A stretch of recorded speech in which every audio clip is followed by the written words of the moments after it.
மனிதனுடைய தனி சிறப்பே சிந்தனை செய்வது தான் இல்லையா சார்? விலங்கு சிந்தனை செய்யுமா? ஒரு மாடு இப்போ யோசிக்குமா, இன்றைக்கி அடுத்த மாதம் குரு பயிற்சி நமக்கு என்ன ஆக போதோ? மனசு குரங்கு சார். அதை சரியாக வச்சுருந்தா இதே மனசை நம்ம கோயிலாக மாற்ற முடியும். வள்ளலார் சொல்கிறாரு, மனமான ஒரு சிறுவன் மதியான குருவையும் மதித்திடான். எப்படி வாத்தியார பையன் மதிக்காமல் இருக்கிறானோ அது மாதிரி மனசு சிந்திக்கணும் சார். நம்ம மனசு எப்பவுமே சிந்திக்கும். ஆனால் சிந்தனை செய்ய மனமேனா நல்லது சிந்திக்குதான்னு இல்லை. நிறைய பேரை நான் பார்த்துருக்கேன். மோட்டர் பைக் போகும்போது பேசிக்கினே போகிறான், ஃபோன் இல்லை, தானாக பேசுகிறான். எல்லாம் நீ தான் முடிவெடுப்பியா? அதாவது ஒய்ஃபுக்கிட்ட சண்டை போடலான்னு நினச்சி சண்டை போட்டால் தோற்றுருவோன்னு முடிவு பண்ணி பைக்லேயே சண்டை போட்டு போகிறான் சார் தானா. இன்றைக்கும் உப்புமாவா? ஏண்டா யோசிக்கிறதுக்கு வேறு வேலையே இல்லையா? இன்றைக்கும் உப்புமாவா அப்படின்னு வேறு வழி இல்லை சார். எல்லாருக்கும் தான் தெரியுது. அந்த உப்புமாவை கண்டுபிடிச்சி ரவையை கண்டுபிடிச்சவன் சார்கிட்ட கேட்கணும். தாங்க முடியல.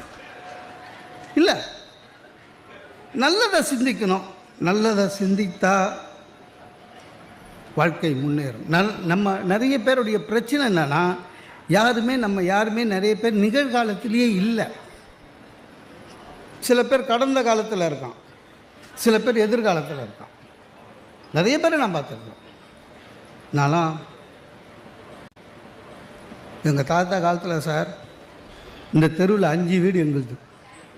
இப்போ வாடகை வீட்டில் இருக்கிறான். முடிஞ்சு போச்சு, உங்கள் தாத்தாவோட முடிஞ்சு போச்சு. தாத்தா 5 வீடு வச்சுருந்தார். அவர் நிறைய வச்சுருந்ததுனால போச்சு எல்லாம். இவனுக்கு வெறும் வாடகை வீடு தான் வாச்சுது. சில பேர் இருக்கான் சார், எதிர்காலத்தில் இருப்பான்.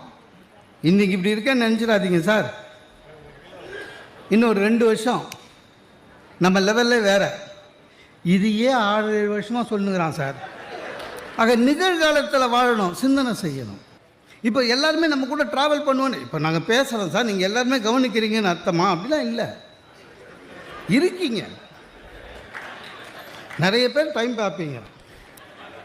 சட்னி அரைச்சிருப்பான், இப்போ கிளம்புனா சரியாக இருக்கும். இல்லை சப்பாத்தி ரெடியாக இருக்கும். இருக்கீங்க, அவ்வளோதான். எனக்கு அதெல்லாம் தெரியும். ஒரு ஒரு பெரிய புக்கோட சில்வர் ஜூப்ளி காமராஜ் பவனில் பேசினேன். 1 hour பேசினேன். நான் சென்னைக்குள்ளே இருந்தால் 2 வீலரில் போவேன். காமராஜ் பவனில் பேசிவிட்டு 2 வீலர் எடுக்க வந்தேன். அந்த காமராஜ் பவனில் என்ன பண்ணிட்டாங்க, அந்த புத்தக ஆளுங்க பெரிய கிஃப்ட் ஒன்று கொடுத்துட்டாங்க.